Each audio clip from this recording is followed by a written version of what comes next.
ناظرین، احساس خواجہ غریب نواز welfare trust کی یہ خصوصی ٹیلی تھون نشریات ہیں۔ میں ہوں عمران ودود، میرے ساتھ اس وقت مختلف علماء کرام بھی موجود ہیں، ثنا خان مصطفیٰ صلی اللہ علیہ وآلہ وسلم بھی پروگرام میں موجود ہیں۔ گفتگو کا سلسلہ بھی جاری ہے اور ساتھ ہی ساتھ ہم آپ سے اپیل کر رہے ہیں، وہ خاص مقصد جس کے لیے آج کی یہ بزم رکھی گئی ہے، یہ نشریات سجائی گئی ہے، وہ یہی ہے کہ چونکہ رمضان کی آمد ہے اور اس سے پہلے ہم یہ چاہتے ہیں کہ ہم اس کی تیاری بھرپور انداز میں کر سکیں۔ ایک گھر کا سربراہ ہوتا ہے، اس کی بھی یہ کوشش ہوتی ہے کہ جب یہ مہینہ آ رہا ہو تو اس سے متعلق جو چیزیں ہیں وہ پہلے ارینج کر کے اب وہ رکھ لے۔ تو بالکل اسی طرح سے ایک ادارہ وہ بھی یہ چاہتا ہے کہ اس پر جو ذمہ داریاں عائد ہوتی ہیں معاشرے کی جانب سے، وہ بھی ان ذمہ داریوں کے لیے پہلے سے اپنی تیاریاں مکمل کرے۔ خواجہ غریب نواز ویلفیئر ٹرسٹ نے بھی بالکل اسی چیز کو مد نظر رکھتے ہوئے ماہ رجب سے ہی اس کا آغاز کر دیا، اور اب چونکہ شعبان کا مہینہ ہے، زکوٰۃ کی اپیل بھی آپ سے کی جا رہی ہے، صدقہ فطر کی اپیل بھی آپ سے کی جا رہی ہے، اور پھر ساتھ ہی ساتھ جو مختلف پروجیکٹس ہیں KGN کے الحمدللہ، وہ تو ویسے سال کے تمام ماہ ہی فعال رہتے ہیں۔ اب ان میں چاہے خواتین کی امپاورمنٹ کا شعبہ ہو، پینے کا صاف اور میٹھا پانی اس کی فراہمی کا شعبہ ہو، جو طلبہ و طالبات کو وظائف فراہم کیے جاتے ہیں مدرسوں میں، اسکول کالجز یونیورسٹیز میں، اس کی فراہمی کا سلسلہ ہو، کہیں پر طالب علموں کو یونیفارمز دیے جاتے ہیں، کتابیں دی جاتی ہیں، انہیں وظائف دیے جاتے ہیں، اس کی تیاری کا معاملہ ہو، یا پھر لوگوں کو راشن کی فراہمی کا معاملہ ہو جو کہ ان کے گھروں کی دہلیز تک پہنچایا جاتا ہے، پھر میڈیکل کیمپس ہمارے الحمدللہ لگائے جاتے ہیں، جو خواتین ہیں ان کی امپاورمنٹ کا ایک سلسلہ ہے، انہیں دستکاریاں سکھائی جاتی ہیں، انہیں مختلف ایسے ہنر سکھائے جاتے ہیں کہ وہ نہ صرف اپنے لیے بلکہ اپنے متعلقین کے لیے بھی لیونگز جو ہے وہ کما سکیں، وہ کسی پر بوجھ بننے کے بجائے وہ خود اپنی کفالت کر سکیں اور اپنے متعلقین کی بھی کفالت کر سکیں۔ پھر مسجدوں کی تعمیر کا شعبہ بھی ہے، مدارس کی تعمیر کا شعبہ بھی ہے، پھر سادات کرام کی خدمت کا شعبہ بھی ہے، الغرض بہت سے شعبہ جات ہیں الحمدللہ KGN کے جو سال کے مختلف اوقات کار میں فعال رہتے ہیں۔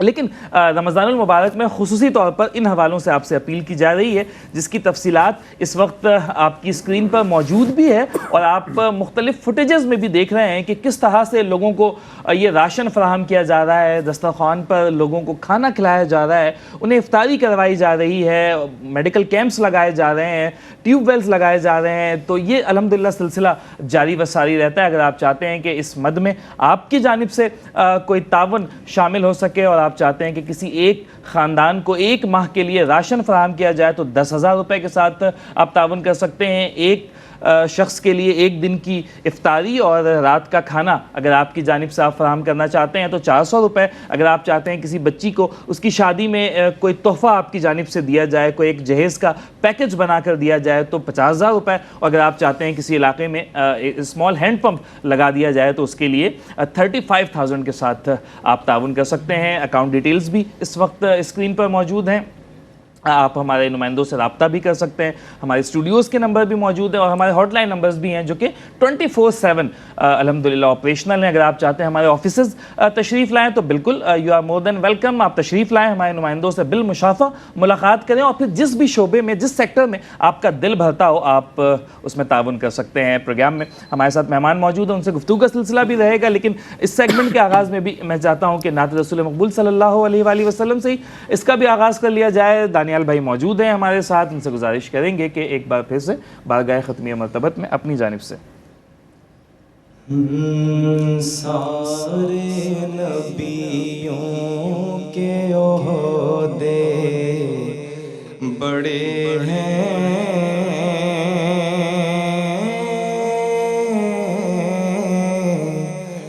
لیکن آقا کا منصب جدا ہے۔ سارے نبیوں کے عہدے بڑے ہیں، لیکن آقا کا منصب جدا ہے۔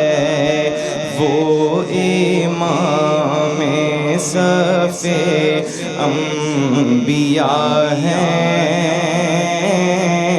ان کا رتبہ بڑوں سے بڑا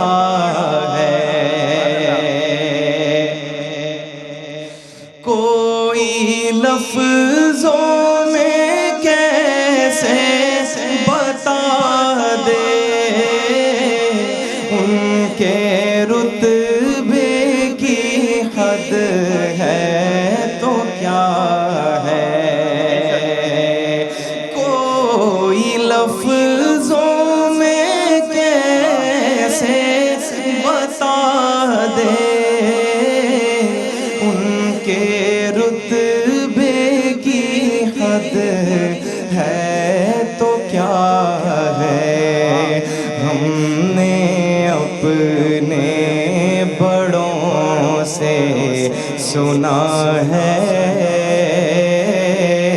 صرف اللہ ان سے بڑا ہے، صرف اللہ ان سے بڑا ہے،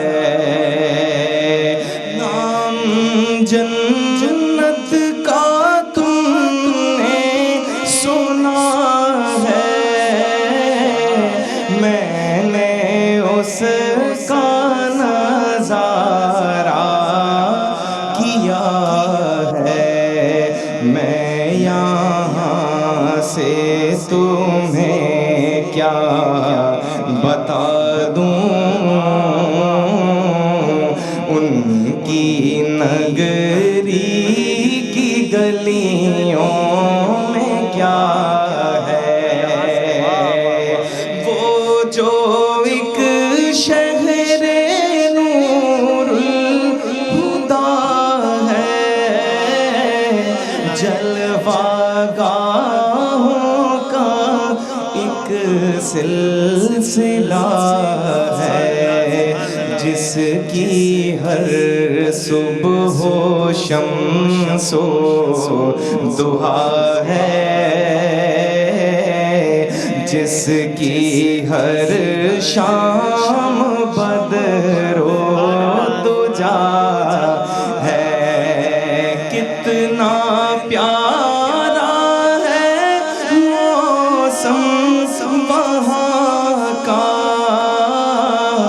کتنی پرکیف ساری فضا ہے، تم میرے ساتھ خود چل کے دیکھو، گرد طیبہ بھی خاک شفا ہے، مستقل ان کی چوکھٹ عطا ہو، میرے معبود یہ التجا ہے کہ کوئی پوچھے تو یہ کہہ سکوں میں، باب جبریل میرا پتہ ہے، مجھ کو اقرار ہے کچھ نہیں ہوں،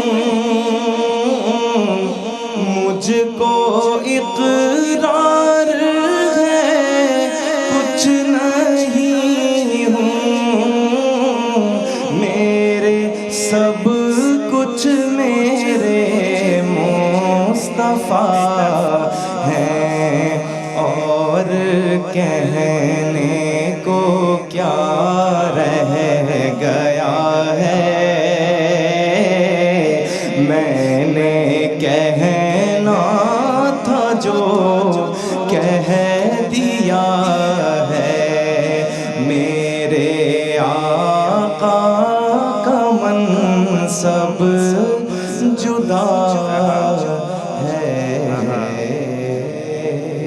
واہ واہ واہ واہ، میں یہاں سے کیسے بتا دوں، واہ بھائی دانیال بھائی ماشاءاللہ، اس پال سے ایسا ہے اگر گنبد خضرا، اس پال سے ایسا ہے ادھر کیسا لگے گا، سبحان اللہ، رکھ لوں جو امامے پہ نبی پاک کا نالین، شاہوں کے مقابل میرا سر کیسا لگے گا. بہت خوبصورت پڑھا آپ نے ماشاء اللہ. دانیال بھائی اللہ تعالیٰ آپ کی آواز کو سلامت رکھے، آمین. آپ کے لہجے کو سلامت رکھے، اس میں مزید اضافہ، مزید برکتیں عطا فرمائے. علامہ صاحب آپ سے سوال ہے کہ چونکہ رمضان المبارک میں ہم زکوٰۃ کی ادائیگی بھی کرتے ہیں اور نماز روزے اور یہ تمام چیزیں بھی، پرسنل کیپیسٹی میں پوچھنا چاہتا ہوں کہ کس طرح سے انسان اپنی تیاری کر سکتا ہے رمضان کے لیے، اس کے استقبال کے لیے، اور پھر رمضان المبارک میں کیا معمولات ہونے چاہیے ایک پرسنل کیپیسٹی میں. یہ تو وسیع کینوس پہ ایک بات ہو گئی کہ ہمیں چیریٹی بھی کرنی ہے، زکوٰۃ بھی ادا کرنی ہے، خیرات بھی کرنا ہے، صدقہ فطر بھی ادا کرنا ہے، لیکن پرسنل کیپیسٹی میں ہم کس طرح سے خود کو تیار کر سکتے ہیں؟ دیکھیں، سب سے پہلے جو ہے وہ ماہ شعبان کو رب تعالیٰ نے ماہ رمضان سے پہلے، اور اس میں وہ مقدس رات جس میں قبیلہ بنو کلب کی بکریوں کی بالوں کی تعداد سے زیادہ اللہ تبارک و تعالیٰ گناہگاروں کی بخشش و مغفرت فرماتا ہے. تو جب بندہ اس رات کو پا لیتا ہے، اس میں اپنی بخشش و مغفرت کروا لیتا ہے، تو پھر ماہ رمضان اس کے لیے رحمت و برکتوں کا گویا اس کا دل صاف ہو جاتا ہے. پھر وہ اللہ کی نورانیت تجلیات اس کے دل پر اثر کرتی ہے. بے شک. کیونکہ اندھیرا اور روشنی ایک ساتھ جمع نہیں ہو سکتے، ضد ہیں ایک دوسرے کی ضد ہے. ایک جگہ اندھیرا ہے تو ہم کہیں گے کہ روشنی نہیں ہے، ایک جگہ روشنی ہے تو اندھیرا نہیں ہے. تو اگر کسی کو اپنے دل میں اللہ تبارک و تعالیٰ کی تجلیات سمانی ہو تو پہلے اس کو صاف کرنا پڑے گا. تو یہ رات رب تعالیٰ نے شب برات کی صورت میں مسلمانوں کو عطا فرمائی. لیکن اس میں بھی چند اشخاص ایسے ہیں کہ محروم رہتے ہیں اللہ کی مغفرت سے، دعاؤں کی قبولیت سے. وہ کون لوگ ہیں؟ وہ لوگ اس کی حدیث پاک میں تشریح بیان فرمائی. نمبر 1، عادی شرابی. کہ جو عادی شرابی ہو، اس رات وہ محروم رہے گا. کہ وہ رات کہ جس رات غروب آفتاب، غروب آفتاب سے ہی رب تبارک و تعالیٰ کی جو ہے وہ رحمت پکار کر کہتی ہے کہ الا من مستغفر، ہے کوئی مغفرت طلب کرنے والا کہ اس کی مغفرت کر دی جائے، ہے کوئی رزق میں اضافے کا طلبگار اس کا رزق بڑھا دیا جائے، ہے کوئی مصائب و علام سے چھٹکارا پانے والا اس کے مصائب و علام کو دور کر دیا جائے. تو رب کی رحمت پکارتی ہے یہاں تک کہ فجر طلوع ہو جاتی ہے، پوری رات گویا پکارتی ہے. لیکن عادی شرابی اس رات بھی محروم رہتا ہے. تو اپنے اعمال کا محاسبہ کرنا ہے ماہ رمضان سے پہلے، تاکہ رب کی جو رحمتیں برکتیں چھما چھم ماہ رمضان میں برس رہی ہوتی ہیں اس کے زرخیز بنائے نا اپنی زمین کو، اپنے دل کو. کہ ظاہر ہے کہ رب کی رحمت برس رہی ہے، اگر بارش کسی جو ہے وہ پتھر پر پڑے تو وہاں اثر نہیں کرتی، بلکہ زرخیز زمین پر جو ہے وہ اپنی جو ہے وہ کھیت اگاتی ہے، پھل اگاتی ہے. زرخیز زمین ہی اس پانی کو قبول کرتی ہے. تو اسی لیے ماہ شعبان میں اپنے دلوں کو نرم کرنا ہے، وہ اعمال اختیار کرنے ہیں کہ جس کی وجہ سے رب کی رحمت ہم حاصل کر سکیں. تو عادی شرابی، والدین کا نافرمان، والدین کا نافرمان. آج بندہ باہر ہر ایک کو خوش کرنے کے پر تلا ہوا ہے، دوست بھی خوش رہیں، باہر جتنے بھی کاروباری معاملات کرنے والے وہ خوش رہیں، لیکن اگر گھر والا خوش نہ ہو، والدین خوش نہ ہو، تو پھر فرمایا کہ ایسی جو ہے وہ عقادت ہے. ساری چیزیں والدین کی رضا رب کی رضا میں پوشیدہ ہے. تو والدین کی نافرمان جو ہے وہ اس رات محروم رہتا ہے. تو اپنے والدین کو راضی کیجئے. تو اس رات رب تعالیٰ کی بخشش و مغفرت ہے. اور پھر فرمایا کہ عادی جو ہے وہ زناکار اس رات محروم رہتا ہے. پھر فرمایا کہ رشتہ داروں سے قطع تعلق کرنے والا، یہ جو ہے وہ ہمارے معاشرے میں بڑا جو ہے وہ ایک جو ہے وہ رچ بس گئی ہے. ایک جو ہے وہ لوگوں میں قطع تعلق کے رجحان بڑھ گیا ہے، فیشن بنا لیا گیا ہے. کچھ رشتوں کے حوالے سے یہ پھپھو ایسی ہوتی ہیں، یہ مذاق بنا لیا گیا ہے، بدگمانی بھی پیدا کر دی جاتی ہے. جی، یہاں قطع تعلق کرنے والا رشتہ دار سے ذاتی معاملے میں، شرعی مسئلہ ہو تو وہ الگ بات ہے کہ کوئی جو ہے وہ ناجائز و حرام کام کر رہا ہے، اسے سمجھایا جائے، تو پھر اگر وہ باز نہ آئے تو ظاہر ہے کہ شریعت کا حکم ہے کہ اس سے قطع تعلق کا جائے. لیکن کوئی اپنی ذاتی وجہ اللہ کے لیے، اللہ کی رضا کے لیے، کہ اگر وہ بالفرض جو ہے وہ اللہ کی رضا کے لیے اس سے جوڑا ملاپ کیا جائے، ذاتی وجہ سے جو ہے وہ اس سے قطع تعلق نہ کیا جائے. کہ فرمایا کہ وہ ہمارے یہاں نہیں آیا، ہم بھی نہیں جائیں گے. کس وجہ سے نہیں آیا بھائی؟ آپ اس سے بات چیت تو کریں، وجہ اپنی طرف سے کچھ گمان پیدا کر لیا. تو اس لیے فرمایا کہ رشتے کو توڑنے والا بھی اس رات رب کی رحمت سے محروم رہتا ہے. اور پھر فرمایا کہ چغل خور بھی اس رات رب کی رحمت سے محروم رہتا ہے، تو اس رات میں جہاں جو ہے وہ حقوق العباد کا معاملہ ہو اس کی توبہ رب تعالیٰ قبول فرمائے گا، لیکن جہاں حقوق العبد کا معاملہ ہو تو وہاں پر پھر بندے سے بندہ معاف نہ کرے گا، بندہ معاف نہیں کرے گا تو اس وقت تک رب تعالیٰ بھی معاف نہیں فرمائے گا۔ تو شب برات سے پہلے بندوں کے حقوق معاف کروائیں، اور پھر شب برات کے بعد ماہ رمضان کی تیاری کس طرح کرنی ہے کہ اپنے اندر کو پاکیزہ کر کے جو ہے وہ ماہ رمضان میں ہم داخل ہوں، تاکہ وہ رب کی رحمت، وہ رب کی تجلیات جو چھما چھم ماہ رمضان میں برس رہی ہوتی ہے اس کو ہم صحیح طور پر ایکسیپٹ کر سکیں۔ بالکل ٹھیک ہے۔ علامہ صاحب رمضان کے حوالے سے ذکر کر رہے تھے، یہ انہوں نے وعیدیں تو بتائیں کہ شب برات میں یہ وہ لوگ ہیں جن کی بخشش اور مغفرت نہیں ہو سکتی۔ ہمارے اعمال شب برات میں پرٹیکولرلی اس رات میں کیا ہونے چاہیے کہ ہم کس طرح سے عبادتوں کا ایک معمول بنا سکتے ہیں؟ شب بیداری تو ہے ہی، پھر اس میں زیادہ فضیلتیں کن چیزوں کو دی گئی ہیں کہ آیا ہم نوافل کا اہتمام کریں یا ہم قضائے عمری کی نمازیں جو ہماری اگر رہتی ہوں ہم اسے کریں، قرآن شریف کی تلاوت ہو گئی یا دیگر اذکار ہیں اور اس طرح کی محافلیں، کس چیز کو زیادہ فضیلت اور فوقیت دی گئی ہے؟ میں خاص کر پوچھ رہا ہوں شب برات کے حوالے سے۔ جی دیکھیں عمران بھائی، سب سے پہلے تو یہ دیکھنا چاہیے کہ یہ راتیں جو ہے نا ہمیں عطا کی گئیں، یہ ہمارے فائدے کے لیے اور ہماری جو ایک روحانی دنیا ہے اس کو بدلنے کے لیے۔ صحیح۔ یہ ایک کوئی رسم نہیں ہے کہ بس ایک رات آنا اور بس اس کے بعد چلے جانا۔ پہلے ہمیں اس چیز کو بھی سمجھنا چاہیے کہ اس کا اصل مقصد کیا ہے۔ حقیقی اس کا مقصد یہ ہے کہ ان مقدس راتوں میں گویا رب ہمیں مواقع دے رہا ہے۔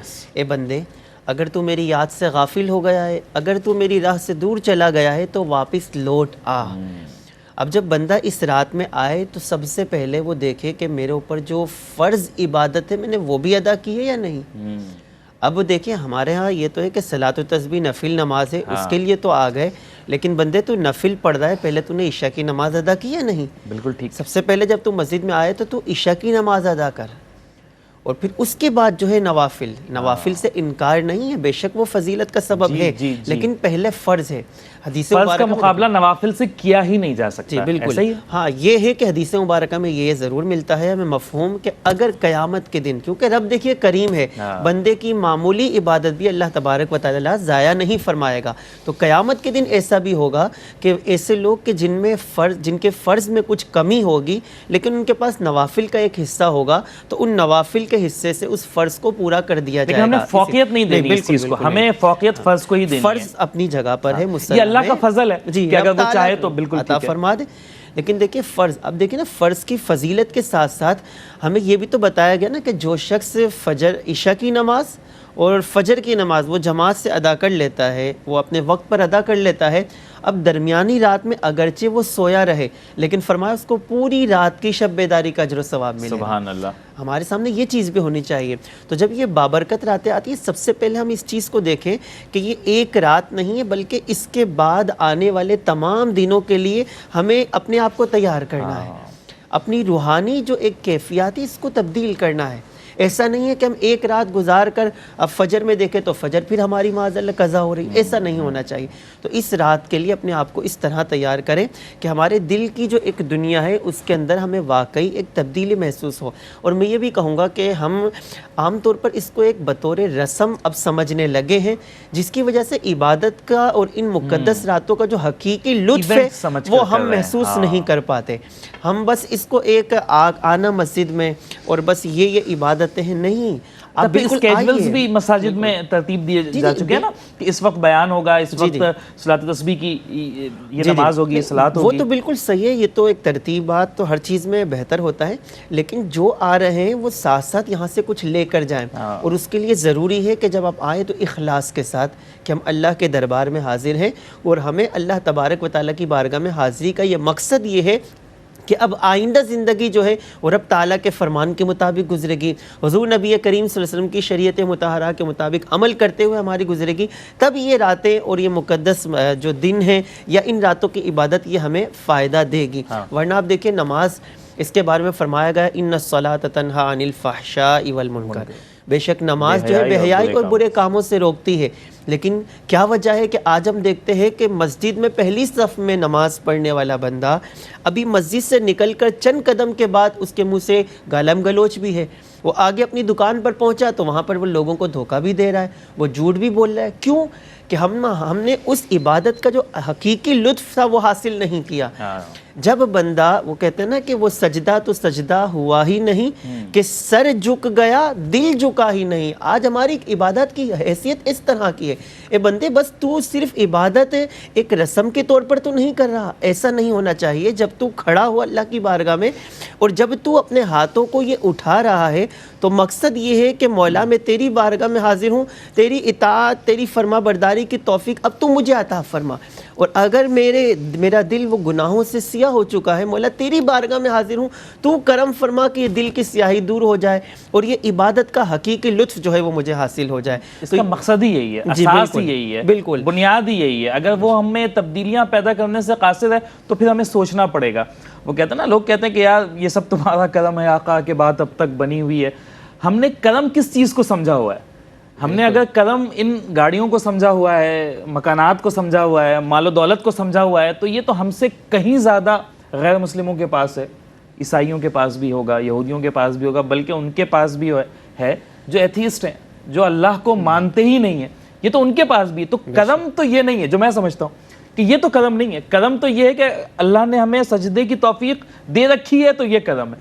اس سجدے کی برکت سے ہمارے معاملات ٹھیک رہتے ہیں, تو یہ کرم ہے. ہم حقوق العباد میں, حقوق العبد میں, انسانوں کے ساتھ معاملات میں ہم ٹھیک ہے, تو یہ اللہ کا کرم. ہم چوری نہیں کرتے, جھوٹ نہیں بولتے, بے ایمانی نہیں کرتے, نمازوں کی ہم سے کوتاہی نہیں ہوتی, روزوں کی کوتاہی نہیں ہوتی, تو یہ کرم ہے. ہم نے کرم جس چیز کو ہاں اگر تو ہم نے ان چیزوں کو کرم سمجھ رکھا ہے تو بالکل, اگر ہم پر یہ ہے تو پھر ہم کہیں یہ سب تمہارا کرم ہے. ایک ہی تو نشانی و پہچان بھی بتائی گئی نا کہ بندہ اگر اس بات کو دیکھنا چاہے کہ میری عبادت میں اخلاص کتنا تھا اور میری عبادت جو ہے وہ قبولیت کے مقام کو پہنچی ہے یا نہیں, ہمیشہ اسے امید تو یہی رکھنی چاہیے, اللہ سے دعا بھی کرنی چاہیے کہ مولا میری عبادت کو قبول فرما. لیکن قبولیت کی ایک پہچان اور ایک نشانی یہ بھی بتائی گئی کہ بندے جب تو ایک نماز ادا کر کے اب مسجد سے باہر نکلے تو اگلی نماز پر تیرے قدم خود بخود اللہ کے دربار کی طرف اٹھ جائے. اگر تیرے قدم اللہ کے دربار کی طرف اٹھ رہے ہیں تو سمجھ لے پچھلی تیری عبادت جو ہے وہ مقبولیت. بہت اچھا پیرامیٹر, بہت اچھا پیرامیٹر ہے. دانیال بھائی بھی موجود ہیں. دانیال بھائی, چونکہ آخری سیگمنٹ ہے ہمارا, میں چاہتا ہوں کہ ایک مختصراً 2 شعر بھی آپ کی جانب سے, پھر گفتگو کا سلسلہ بھی رہے گا, اور پھر آخر میں بھی آپ سے انشاءاللہ. ایک بے نام کو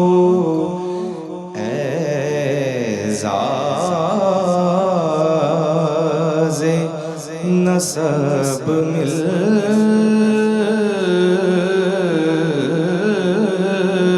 جائے, کاش مداح پیمبر کا لقب مل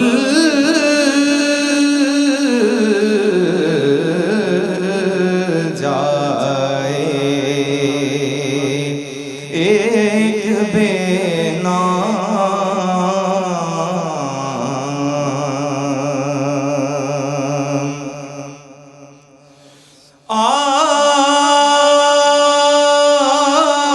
آدمی کو وہاں کیا کچھ نہیں ملتا ہوگا, آدمی کو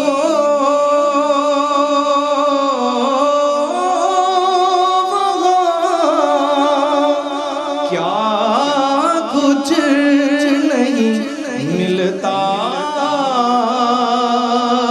ہوگا,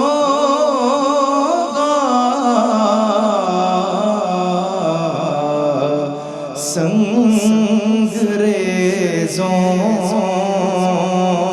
کو جہاں جنبش لب مل جائے. اب تو گھر میں بھی مسافر کی طرح رہتا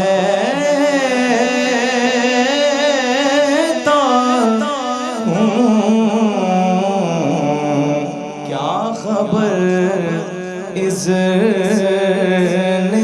حضوری مجھے کب مل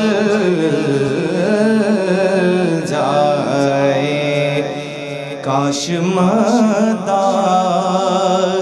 پیمبر کا لقب مل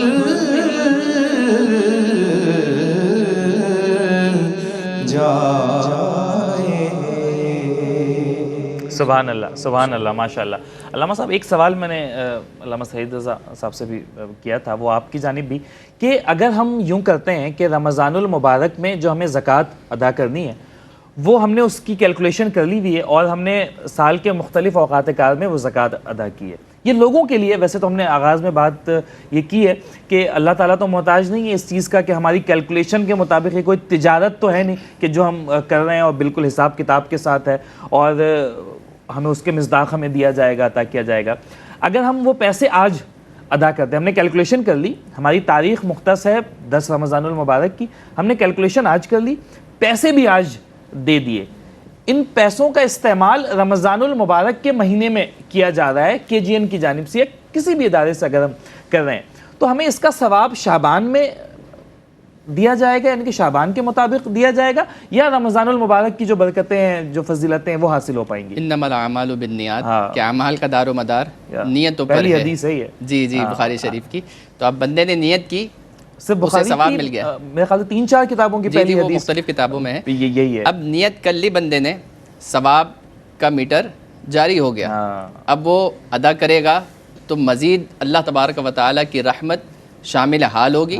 تو جس ماہ میں وہ زکوٰۃ ادا کرے گا یا وہ صدقات ادا کرے گا، تو جب ادا کرے گا تو ایک تو جس کو ادا کیا اس کی طرف سے بھی دعا آئے گی کہ اللہ تبارک و تعالیٰ کی بارگاہ میں وہ بندہ دعا کرے گا، اس کے چہرے پر خوشی کے آثار جب جو ہے وہ نمایاں ہوں گے، اس کے دل سے دعا نکلے گی تو اللہ تبارک و تعالیٰ کی رحمت کو مزید آئے گا اور اللہ تبارک و تعالیٰ اسے اس ماہ میں بھی ثواب عطا فرمائے گا. اور جس ماہ اس نے رکھی ہوئی ہے تو نیت کے ڈیپینڈ کرنے، نیت کی وجہ سے اسے اس ماہ بھی ثواب عطا فرمائے گا. دینے کا حکم ہے یا ادا کرنے کا؟ دونوں معنی اگر ہم دیکھا جائے تو ایک ہی ہے، زکوٰۃ دی جائے گی، زکوٰۃ ادا کی جائے گی. چونکہ یہ ادا تو ہم جو سمجھ پائے ہیں بحیثیت طالب علم کے کہ جب وہ حقدار تک پہنچ جائے تو مطلب وہ زکوٰۃ ادا ہو گئی، لیکن ہماری جیب سے ہم نے عرف عام کی آپ قبولیت کی بات کر رہے ہیں کہ ادا کا مطلب یہ ہے کہ قبول ہونا. یعنی آپ نے زکوٰۃ نکالی تو ظاہر ہے کہ شریعت کا حکم ہے زکوٰۃ کو ادا کرنا، تو یہ ایک چونکہ ادب کے طور پر ادا کا لفظ استعمال ہوتا ہے، ورنہ دینا بھی بندہ کہہ سکتا ہے اس میں. اچھا، اس میں ایک اخلاقی پہلو بھی ہے، وہ یہ کہ جو آپ نے خوشی کی بات کی نا، یہ بڑی خوبصورت بات ہے. ہم دیکھتے ہیں ہمارے گھروں میں رمضان المبارک میں عید کی شاپنگ اس کا آغاز ہو جاتا ہے نا، کپڑے اور خاص کر بچوں میں ایک بڑی ایکسائٹمنٹ ہوتی ہے. جو بڑی عمر کے لوگ ہوتے ہیں ان میں تو ایسا نہیں ہوتا، لیکن جو کم عمر بچیاں ہیں اور جو چھوٹی عمر کے ہیں وہ ان میں بڑی ایکسائٹمنٹ ہوتی ہے کہ نئے کپڑے ہوں، نئی جوتیاں ہوں، اور پھر خاص کر میں بات کروں گا بچیوں کی، جو ہماری کہ پونیاں بھی ہوں، وہ کیچر بھی ہو، وہ لپسٹک کا سامان بھی ہو، ان کے لیے جو آرائش کا سامان بھی ہے. اور ہم دیکھتے ہیں کہ جب ہم اپنے بچوں کو یا گھر میں کسی کو اس طرح کی کوئی چیز دلاتے ہیں تو وہ کتنا خوش ہوتے ہیں، اگرچہ ان کے پاس اس طرح کی بے شمار چیزیں پہلے سے موجود ہیں، اس کے باوجود بھی ان کی خوشی کا کیا عالم ہوتا ہے. تو اگر ہم ان بچوں کو جو سارا سال اللہ تعالیٰ کی نعمتوں کو ان معنوں میں استعمال نہیں کر پاتے جن معنوں میں ہمارے گھروں کے بچے کر پاتے ہیں، اور ان کے پاس تو پہننے کی وہ چپلیں بھی موجود نہیں ہیں، کپڑے بھی پھٹے رہتے ہیں، کبھی کھانا مل گیا تو کھا لیا، کبھی فاقے کا عالم ہے، اگر ان بچوں کو عید کی شاپنگ کروائی جائے، انہیں نئے کپڑے دلائے جائیں، ان کے لیے پونیاں ہوں، چپلیں ہوں، نیا سامان ہو، تو ان کی خوشی کا عالم کیا ہوگا؟ وہ اس کا تصور ہم کر سکتے ہیں، اپنے بچوں کو سوچ کر سکتے ہیں. اور یہ بچے تو سب کے ایک جیسے ہوتے ہیں نا، بچوں میں کیا تفریق، بچے من کے سچے. ہاں، میری زبان تو اردو ہے، پنجابی نہیں ہے، لیکن وہ اس کی ایک کہاوت ہے نا کہ تیری میری کی ہوندی ہے، دھی تو آخر دھی ہوندی ہے. بیٹیاں تو سانجھی ہوتی ہیں، سب کی ایک جیسی ہوتی ہیں، اور وہ تو اگر ان کے لیے ہم کچھ کر رہے ہیں تو وہ آپ یہ اخلاقی طور پر بھی سوچیں نا کہ کتنا اچھا، کتنا مسحور کن وہ منظر ہوگا کہ وہ جو ہے وہ اس طرح کے تحائف وصول کریں. اور وہ کسی بادشاہ نے اعلان کیا کہ جس کا بچہ سب سے خوبصورت ہوگا اسے انعام دیا جائے گا. اچھا. اگلے دن سارے مائیں اپنے اپنے بچوں کو لے آئی. ایک ماں اپنے ایک کالے بچے کو جس کا رنگ سیاہ تھا وہ لے کر آئی. تو بادشاہ نے پوچھا کہ تو اسے مقابلے میں لے کر آئی ہے، یہ اس کی خوبصورتی کہاں سے؟ تو تو اس ماں نے کیا جواب دیا کہ میری نظر میں سب سے خوبصورت بچہ یہی ہے. ایسے ہی ہے تو حقیقت. ظاہر ہے کہ بندہ اپنے جب بچوں کی خوشی کا خیال رکھتا ہے تو ان مواقع پر، خاص طور پر ماہ رمضان میں جہاں روزہ، افطار اور سحری کے معاملات ہوں وہاں پر، اور جہاں عید کے معاملات ہوں وہاں پر خاص طور پر ان تہواروں میں غریبوں کے، ان نادار بچوں کا خیال رکھنا یقیناً ہمارا حق ہے. یقینی طور پر. علامہ صاحب، ہم بات کر رہے ہیں چیریٹی کے حوالے سے، اس میں ایک سیگمنٹ یہ بھی ہے کہ جو روزہ دار ہیں ہم انہیں روزہ افطار کروائیں، انہیں رات کا کھانا فراہم کریں. ہمیں تو نہیں معلوم کہ ہم جو عبادتیں کر رہے ہیں یہ اللہ کی بارگاہ میں مقبول ہوں گی بھی یا نہیں ہوں گی.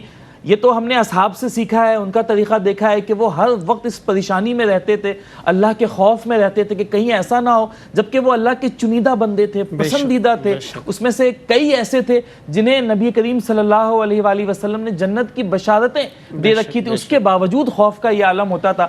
ہمارا اور ان کا تو کوئی مقابلہ بنتا ہی نہیں ہے. تو ہمیں تو نہیں پتا کہ ہماری عبادتیں قبول ہوں گی یا نہیں ہوں گی، ہمارے روزے قبول ہوں گے یا نہیں ہوں گے. لیکن اگر ہم اپنی جانب سے کسی روزے دار کو افطار کروا رہے ہیں، اسے کھانا کھلا رہے ہیں، تو ہم کیا گمان کر سکتے ہیں، کیا امید رکھ سکتے ہیں کہ یہ ہے نا کہ اگر کسی نے روزے دار کو افطار کروایا تو وہ آپ سے بھی ہم جانیں گے وہ فضیلتیں. تو ہم یہ گمان رکھ سکتے ہیں کہ چلو ہماری تو شاید قبول نہ ہو، اگر ہم دوسروں کے لیے یہ ان چیزوں کا اہتمام کریں تو اس کی فضیلتیں ہی ہمیں مل جائیں. دیکھیں، بالکل روزہ افطار کروانا یا سحری کرنا یہ دونوں ہی عبادت ہیں اور دونوں ہی کا اجر و ثواب بہت زیادہ ہے. کہ کوئی شخص اگر کسی کو ایک کھجور یا چھوارے سے یا پانی کے ایک گھونٹ سے روزہ افطار کرتا ہے تو اس کو اتنا ہی اجر و ثواب ملتا ہے جتنا روزہ رکھنے والے کو ثواب. اور اگر پیٹ بھر کر اگر وہ اسے افطار کرواتا ہے تو پھر اللہ تبارک و تعالیٰ اسے جنت کی نعمتیں عطا فرمائے گا. تو ہمیں اپنی عبادت کے ساتھ ساتھ وہ لوگ جو عبادت تو کر رہے ہیں لیکن یہ سحر اور افطار کی جو نعمتیں جو ہمارے دسترخوان پر افطار کے موقع پر یا سحری کے موقع پر سجی ہوئی ہیں وہ ان کے پاس نہیں ہیں، اور ان کے پاس اتنے وسائل بھی نہیں ہیں. تو ہمیں چاہیے کہ ماہ رمضان المبارک کے آغاز بلکہ اس کے آنے سے پہلے ہی ان لوگوں تک ان نعمتوں کو پہنچا دے، اور اس یقین کے ساتھ کہ جیسے کہ ابھی ذکر تھا کہ جب ان کے چہروں پر خوشی آئے گی اور وہ ان نعمتوں سے مستفیض ہوں گے.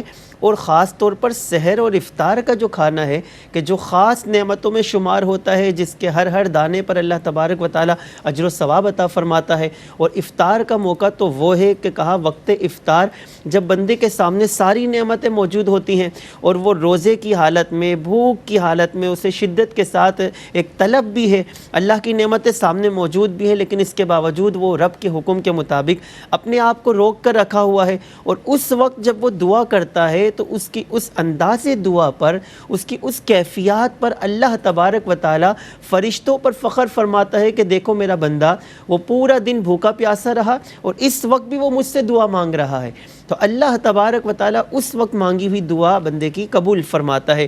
تو وہ گھر کے جہاں پر افطار کے دسترخوان پر نعمتیں میسر نہیں ہوتی، اگر ہم ان کے لیے ایسے اسباب بنا دیں، ہم ان کے لیے ایسے ذرائع کے ذریعے یا ایسے ادارے جیسے خواجہ غریب نواز ویلفیئر ٹرسٹ ہے کہ اس کے تحت بے شمار گھروں تک سحری اور افطاری کے جو معاملات ہیں وہ ان کے گھروں تک جو ہے وہ یہ نعمتیں پہنچائی جاتی ہیں. اب آپ خود سوچیں کہ پورا ماہ مبارک رمضان المبارک کا اگر ہمارے ذریعہ بننے سے، ہمارے سبب بننے سے ان گھروں میں بھی سحری کے وقت اللہ کی نعمتیں، افطار کے وقت اللہ تبارک و تعالیٰ کی نعمتیں موجود ہیں، اور جب وہ کھجور یا چھوارا اٹھا کر وہ روزہ افطار کریں گے اور ان کے منہ سے جو دعا نکلے گی اور ساتھ میں وہ جہاں اپنے لیے دعا کریں گے وہاں جن ذرائع سے ان تک یہ نعمت پہنچی ہے وہ جب ان کی زبان سے نکلے ہوئے وہ دعائیں ہیں تو وہ کس قدر مقبولیت بارگاہ ہوں گی. یقینی طور پر. اور ہمیں تو نہیں پتا کہ ہماری دعائیں قبول ہو پائیں گی یا نہیں ہو پائیں گی، لیکن ہم یہ امید کر سکتے ہیں کہ وہ ان مظلوموں کی دعائیں اللہ تعالیٰ رد نہیں کرے گا. بے شک بے شک. اگر وہ ہمارے حق میں کی جائیں گی تو یقینی طور پر ہم کتنے خوش قسمت ہوں گے کہ وہ جن سے ہمارا کوئی تعلق اور واسطہ ہی نہیں ہے وہ بھی ہمارے لیے دعا کر رہے ہیں. اور یہی تو امت کا پیغام ہے. بالکل. امت کو سکھایا یہی گیا ہے کہ وہ جسم واحد کے مانند ہے. اور جسم واحد کا مقصد کیا ہوا کہ اگر ہمارے اس ہاتھ میں تکلیف ہو تو اس ہاتھ کو بھی راحت نہیں مل سکتی، ہمارے آنکھ میں تکلیف ہو تو ہمارے پیروں کو بھی راحت نہیں مل سکتی. ایک جسم ایک دوسرے سے جڑے ہوئے ہیں. ایک ہو مسلم حرم کی پاسبانی کے لیے نیل کے ساحل سے لے کر تاب خاک کاشغر. تم چاہتے ہو کہ تمہارے حق میں دعا قبول ہو تو تم دوسروں کے لیے دعا کرو. کیا خوبصورت بات کہی ہے. اور دیکھیں اس میں تو کئی چیزیں شامل ہو جاتی ہیں. ہم کام ایک کر رہے ہیں لیکن اگر نیتوں کو شامل کریں تو ایک تو ہمارا خلوص اور اخلاق ہے ہی جو ہم اپنے مسلمان بھائیوں کے لیے کر رہے ہیں، پھر اس میں ایثار بھی ہے، اس میں قربانی بھی ہے، اس میں اخوت بھی ہے، اس میں بھائی چارہ بھی ہے، اور صدقہ اور زکوٰۃ اور فطرہ یہ تو موجود ہی ہے جو اللہ کا حکم ہے، ہم پر لازم کیا گیا ہے. اور اس کو ایک دوسرے پرسپیکٹو سے بھی ہم دیکھتے ہیں، وہ کیا ہے کہ معاشرے میں ایکویلیبریم کو برقرار رکھنا بھی ہماری ذمہ داری ہے. ہمیں اس معاشرے کو خوبصورت رکھنا ہے. یہ ہمارا فیصلہ ہوگا کہ ہم نے اپنے بچوں کو کیسا معاشرہ دینا ہے، ظلم، جبر، تشدد، استبداد کا معاشرہ دینا ہے، یا ہمیں خوبصورت، حسین، پرکیف معاشرہ اپنے بچوں کے لیے چھوڑ کر جانا ہے. اس کے لیے جو معاشرے کا پسا ہوا طبقہ ہے اسے اپلفٹ کرنے کے لیے ہمیں اپنی ذمہ داریوں کو ادا کرنا ہے، جسے کہتے ہیں نا corporate social responsibility. We have to do this, we have to perform this. اس کے بغیر یہ معاشرہ خوبصورت نہیں ہو سکتا. اسی معاشرے میں ہمارے بچوں نے پرورش پانا ہے نا، اسی معاشروں میں ہماری آنے. تو ہماری یہ کوشش ہونی چاہیے کہ جیسا معاشرہ ہم نے اپنے بڑوں سے پایا ہے اسے اس سے بہتر انداز میں اپنے آنے والی جنریشن کو دے کر جائے. اور اس کا ایک بہت اچھا طریقہ بالکل یہ کچھ ایڈ کرنا چاہ رہے ہیں جو آپ نے یہ ایک پہلو بتایا نا، ابھی تو ہم فضائل سن رہے تھے کہ اس سے غریبوں کی مدد ہوگی، اس سے غریبوں کے گھروں میں راشن پہنچے گا، دیگر جو معاملات ہیں. جہاں آپ نے معاشرے کی بات کی نا، دیکھیں معاشرہ ہر فرد سے بنتا ہے، اور انسان خود اگر بہتر ہوگا تو معاشرہ خود بخود سنور جائے گا. اگر ہم صدقے میں بھی یہ پہلو دیکھیں، جہاں دوسروں کو فائدہ پہنچ رہا ہے، ہماری اپنی ذات کو کیا فائدہ نیتیں شامل کر لیں نا، بالکل 6-8 نیتیں شامل کر لیں تو سب کا ثواب ملے گا. وہ سب اپنی جگہ. لیکن میں جس طرف نشاندہی کرنا چاہ رہا ہوں کہ انسان خود بھی اس سے سنورتا ہے. آپ دیکھیے مال کی وجہ سے اس کے اندر بغض، مال کی وجہ سے اس کے اندر جو ہے بخل آ جائے گا، کنجوسی آ جائے گی، مال کی وجہ سے اس کے اندر تکبر بھی پیدا ہو سکتا ہے. یہ ساری چیزیں ختم. اسی لیے حدیث مبارکہ میں فرمایا گیا، حدیث مبارکہ کے الفاظ فرمایا الصدقۃ تسد 70 بابا من السوء، کہ صدقہ برائیوں کے 70 دروازوں کو بند کر دیتا ہے. اب اس حدیث کی اگر ہم گہرائی میں جائیں، برائیوں کے 70 دروازے ہم محفوظ ہو پائیں گے. جب ہمارے اندر یہ ہوس نہیں ہوگی، ہم اپنا مال اپنے مسلمان بھائی جو مستحق ہے اس کے ہاتھ میں بآسانی دے سکتے ہیں، اور یہی چیز ہمارے بچوں میں بھی جائے گی. تو یہ جو ایک مال کی جو محبت ہے کہ اپنا مال بس اپنا سمجھنا، کسی کو نہ دینا، یہ چیز ہمارے اندر سے ختم ہو جائے گی. پھر یہ مال کی وجہ سے جو ایک تکبر آ جانا کہ سامنے والے کو حقیر سمجھنا، یہ چیز ہمارے اندر سے ختم ہو جائے گی. یعنی یہ صدقہ دینا ہماری اپنے اندر کی جو بیماریاں ہیں، روحانی بیماریاں جس کو کہتے ہیں، یہ اس کے لیے بھی گویا ایک سبب بنتا ہے کہ وہ ان کو دور کرتا ہے صدقہ، اور ہمارا دل بھی پاکیزہ اور ستھرا ہوتا ہے. دیکھیں مال کوئی بری چیز تو نہیں ہے، کوئی خراب چیز تو نہیں ہے. نہ ہمیں اسلام مال کمانے سے منع کرتا ہے، ہاں اسے سینت کر رکھنے سے، جمع کرنے سے منع کرتا ہے. چونکہ جب مال کسی ایک جگہ پر اسٹور ہو نا تو وہ معاشرے کو نقصان پہنچاتا ہے، وہ لوگوں کو نقصان پہنچاتا ہے. اسلام کا جو فائنینشیل ماڈل ہے وہ یہ نہیں ہے. ورنہ اسلام میں کتنے بڑے تاجر گزرے ہیں، تاریخ میں ہم دیکھتے ہیں. میں ایک کتاب میں پڑھ رہا تھا، حضرت عبد الرحمن بن عوف رضی اللہ تعالیٰ عنہ، ان کی مالیت کا تخمینہ $300 بلین، مطلب اگر اس وقت کی مالیت کا، تو آج جو دنیا کا امیر ترین شخص ہے اور اتنے وسائل، مطلب جو کمیونیکیشن کے ذرائع ہیں وہ اتنے زیادہ ہو گئے نا. آج مال کمانا آسان ہے، ہم بیٹھ کر ابھی یونائٹڈ اسٹیٹس میں اپنا مال فروخت کر سکتے ہیں ودن 5 منٹس 10 منٹس، ہارڈلی آدھا 1 گھنٹہ اگر ہمارا نیٹ ورک موجود ہے تو. لیکن اس وقت تجارت کرنا ایک شہر سے دوسرے شہر بڑا مشکل کام تھا، اور پھر اتنا بڑا ایسٹ کو اس کو مینج کرنا یہ یقینی طور پر. لیکن ان کا طریقہ کار کیا تھا کہ چیریٹی بھی ساتھ میں تھی، لوگوں کو روزگار بھی فراہم کیا کرتے تھے. جی اللہ جیسے وہ حدیث مبارکہ میں فرمایا گیا نا کہ رشک کرنا یہ 2 لوگوں پر جو ہے یہ باعث ثواب بھی ہے، اجر بھی ہے، اور یہ جائز بھی قرار دیا. فرمایا ایک وہ جس کو اللہ تبارک و تعالی نے قرآن کا علم عطا فرمایا، وہ صبح و شام قرآن مجید کی تلاوت کرتا ہے، تو اس پر رشک کرنا کہ یہ کتنا بہترین شخص. اور دوسرا وہ شخص جس کو مال دیا اور وہ اپنا مال اللہ تبارک و تعالیٰ کی راہ میں خرچ کرتا ہے. اچھا عمران بھائی، یہاں پر میں ایک اور بات جو آپ نے بھی بات کی نا کہ مال کا ہونا اور پھر اللہ تبارک و تعالیٰ کی راہ میں خرچ کرنا. اگر یہ مہینہ جو ماہ شعبان کا، اس میں امام اعظم ابو حنیفہ رحمۃ اللہ علیہ کا دن بھی آتا ہے، 2 شعبان المعظم میں. دیکھیں امام اعظم ابو حنیفہ رحمۃ اللہ علیہ. آج حضرت امام حسین کا بالکل بے شک ان کا بھی ہے. تو آج امام اعظم ابو حنیفہ رحمۃ اللہ علیہ یہ بھی کپڑے کے بہت بڑے تاجر تھے, مالدار تاجر تھے. لیکن آپ دیکھیے مال تھا لیکن جو کیفیات ہونی چاہیے کہ ایک موقع پر امام اعظم ابو حنیفہ رحمۃ اللہ علیہ نے اپنا جو کپڑے کا کچھ تھان ایسے تھے جس کے اندر عیب تھا, اور شریعت کا ایک اصول ہے کہ آپ عیب دار چیز اس کو آپ بالکل فروخت کر سکتے ہیں, لیکن وہ عیب بتا کر اور عیب جتنا ہے اس کے مطابق جو اس کی قیمت کم ہو رہی ہے وہ کمی کر کے آپ اس کپڑے کو بیچ سکتے, کوئی بھی چیز ہو بغیر عیب بتائے بیچنا یہ جائز نہیں. تو امام اعظم نے اپنے ملازم سے فرمایا تھا کہ یہ عیب بتا کر پھر جو اس کی قیمت ہو اس کے مطابق بیچنا. اب وہ بھول گیا, اس نے اصل قیمت پر اور بغیر عیب بتائے بیچ دیا. جب حضرت تشریف لائے واپس اور بتایا کہ کیا, پتہ چلا کہ اس طرح کا معاملہ ہوا ہے. اب آپ دیکھیے مال اتنا بڑا, آپ اتنے بڑے آپ تاجر بھی ہیں, اور اس دن جس دن یہ کپڑا فروخت ہوا بغیر عیب بتائے جو ملازم نے بیچ دیا, روایتوں میں آتا ہے کہ آپ کو 30,000 درہم کا منافع تھا, خالص منافع, بہت بڑا منافع تھا. آپ نے جب پوچھا اور پتہ چلا کہ اس طرح کا معاملہ ہوا, آپ نے فرمایا آج کے دن کی جتنی کمائی ہے وہ سب اللہ کی راہ میں صدقہ کر دو, کہ کہیں میرے مال کے اندر ذرہ برابر بھی ایسا مال, یہ دیکھیں اسلاف کا کہ مال ہو, یہ تجارت سکھائی جا رہی ہے ہمیں, کر کے بتائی جا رہی ہے کہ اگر تجارت کرنی ہے تو اس طرح سے کرنی ہے. اور مجھے وہ نبی کریم صلی اللہ علیہ وآلہ وسلم کی حدیث بھی یاد آتی ہے کہ جو ایماندار تاجر ہوگا وہ بروز حشر رب تعالیٰ کے عرش کے سائے میں ہوگا.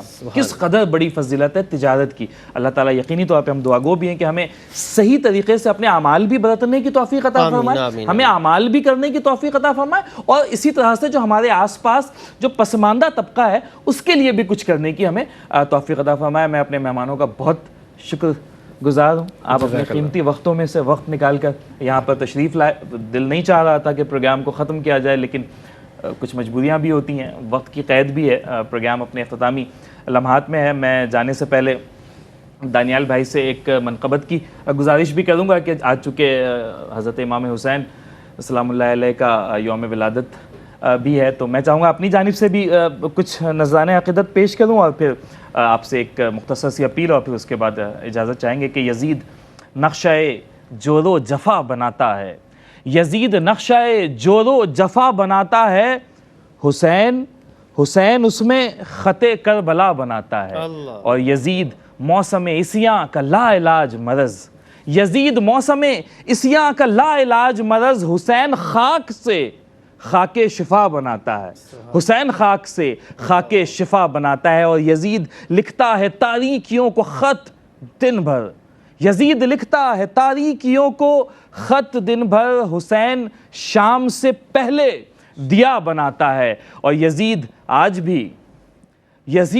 بھی بنتے ہیں لوگ کوشش سے, حسین خود نہیں بنتا خدا بناتا ہے, حسین خود نہیں بنتا خدا بناتا ہے. ناظرین, آپ سے اجازت چاہنے کا وقت آ چکا ہے, لیکن جانے سے پہلے آپ سے ایک بار پھر سے میں یہ اپیل کرنا چاہتا ہوں کہ ہماری نشریات اس وقت منقطع ہو رہی ہیں, لیکن ہمارے اکاؤنٹ نمبرز کھلے ہیں, ہمارے IBN نمبرز کھلے ہیں, ہمارے ہاٹ لائن نمبرز موجود ہیں, ہمارے نمائندے موجود ہیں آپ کی رہنمائی کے لیے, آپ کی جانکاری کے لیے.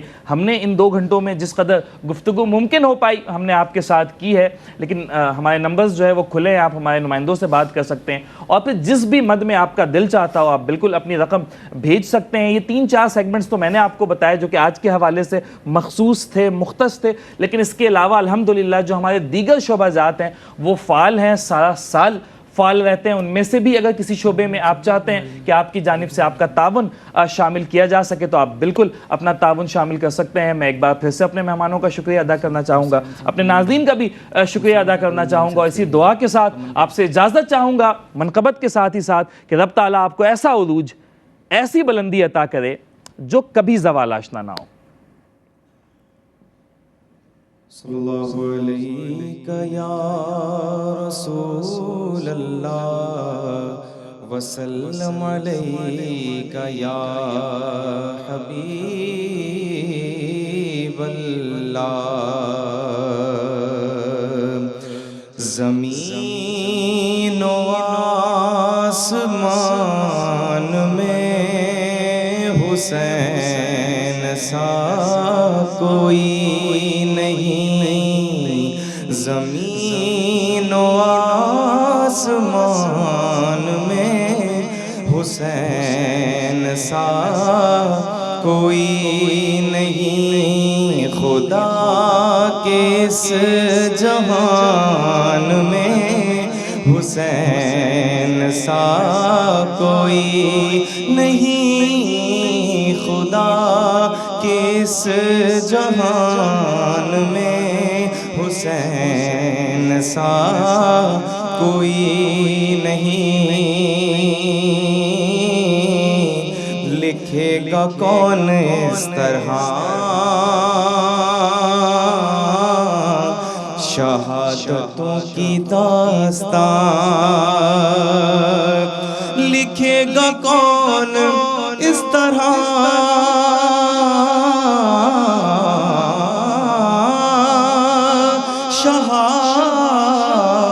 شہادتوں کی داستان،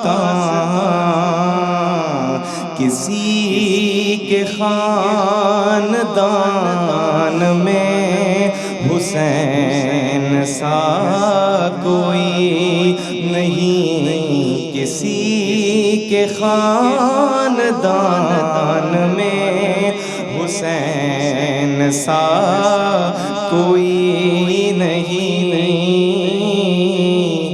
کرے گا کون سامنا یزید وقت کا یہاں،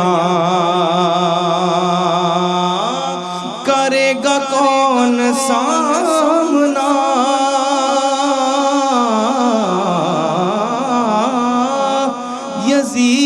یزید وقت کا یہاں، ہمارے درمیان میں حسین سا کوئی نہیں، ہمارے درمیان میں حسین سا کوئی نہیں، خدا کے اس جہان میں حسین سا کوئی نہیں،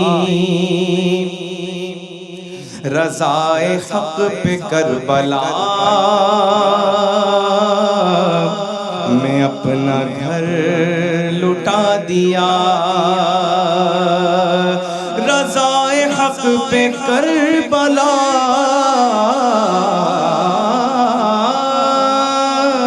میں اپنا سب لٹا دیا،